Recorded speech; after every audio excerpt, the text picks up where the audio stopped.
Digital arrest মামলায় ব্যাঙ্গালোর থেকে অন্যতম মাস্টারমাইন্ডকে গ্রেফতার করলো কলকাতা পুলিশ। 180 কোটি টাকার প্রতারণার অভিযোগ সামনে এসেছে। দেশ জুড়ে 930টি অভিযোগ জমা পড়েছে এই চক্রের বিরুদ্ধে। পার্থপ্রতিম ঘোষ আমাদের প্রতিনিধি আরো বিস্তারিত এ নিয়ে বলতে পারবেন।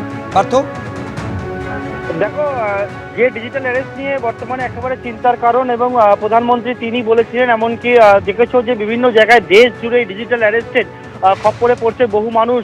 সেই ঘটনায় মূল যিনি মাস্টার মাইন্ড অর্থাৎ চিরাগ কাপুর, তাকে ব্যাঙ্গালোর থেকে আজকে বিকেল 3:30 নাগাদ পুলিশ কিন্তু গ্রেপ্তার করেছে বলে জানতে পারছি।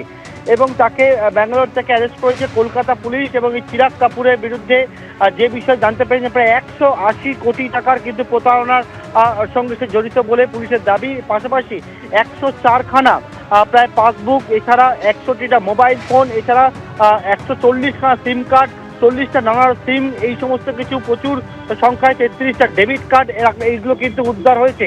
এবং এই ডিজিটাল অ্যারেস্টের ঘটনায় ইতিমধ্যে কলকাতা পুলিশ আগে 10 জনকে অ্যারেস্ট করেছিল।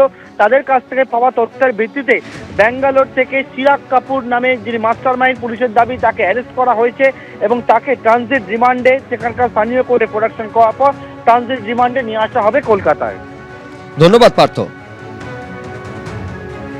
সরাসরি তোমাকে এই মুহূর্তে সুখদেবপুর যে সীমান্তবর্তী গ্রাম রয়েছে সেখান থেকে আমি তোমাকে ছবি দেখানোর চেষ্টা করছি। গতকালকে বা বিশেষ করে বলা যায় যে সোমবার থেকে যে সমস্যা তৈরি হয়েছিল এবং যা চরম আকার ধারণ করে মঙ্গলবার দিনকে, যেদিনকে বিজিবি এবং বিএসএফ এর তরফে সে একদম তারা মুখোমুখি হয়ে গিয়েছিলেন এবং দুই যে সীমান্তবর্তী গ্রাম রয়েছে অর্থাৎ একদিকে সুখদেবপুর, অন্যদিকে ঠিক বাংলাদেশের যে সীমান্তবর্তী গ্রাম রয়েছে অর্থাৎ শিবগঞ্জ উপজেলার যারা বাসিন্দারা ছিলেন তারা কার্যত মুখোমুখি হয়ে গিয়েছিলেন এবং তাদের দাবি ছিল বিজিবির তরফ থেকে একটাই, যে কোনোভাবে এখানে ফেন্সিং দেওয়ার কাজ করা যাবে না।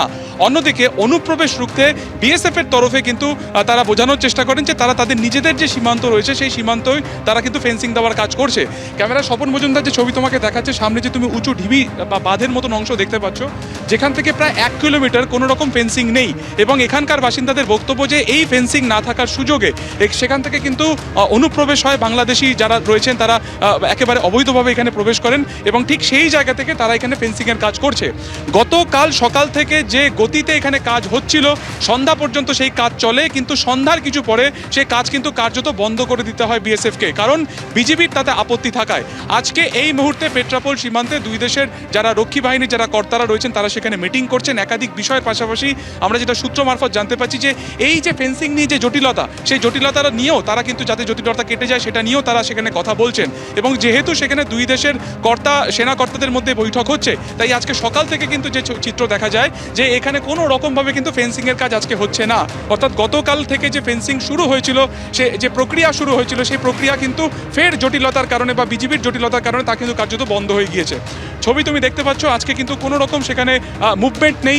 আজকে সকাল থেকে কোনো রকম ফ্ল্যাগ অফ মিটিং সেখানে বিজিবি বা বিএসএফ এর তরফে করা হয়নি এবং কড়া নিরাপত্তা রাখা হয়েছে কিন্তু বিএসএফ এর তরফে একেবারে যারা বিজিবির যে কর্মকাণ্ড রয়েছে বা অ্যাকশন রয়েছে তার উপরে, যাতে কোনোভাবে এখানে অনুপ্রবেশ না ঘটে বা এই যে ফেন্সিং দেওয়াকে কেন্দ্র করে যে একটা জটিলতা, সেই জটিলতা যাতে ফের তৈরি বা সংঘাতের আকার না নেয় সেই ব্যাপারটাকে কিন্তু সুনিশ্চিত করার চেষ্টা করছে এবং তাদের তরফে গ্রামবাসীদেরকে বোঝানো হচ্ছে, সুখদেবপুরের গ্রামবাসীদেরকে বোঝানো হচ্ছে যাতে কোনো রকম যে বিজেপির তরফে যে একটা সংঘাত তৈরির একটা চেষ্টা চলছে বা একটা ইন্ধন তৈরির যে চেষ্টা চলছে, সেখানকার গ্রামবাসীদেরকে কার্যত লেলিয়ে দেওয়ার যে একটা চেষ্টা হচ্ছে সেই ফাঁদে যাতে কোনোভাবে তারা পা না দেন, সেই কারণে কিন্তু গতকালকে একেবারে সন্ধ্যার পরেও বিএসএফ এর তরফে এখানে যারা গ্রামবাসীরা রয়েছেন তাদেরকে বোঝানোর চেষ্টা হয়েছে।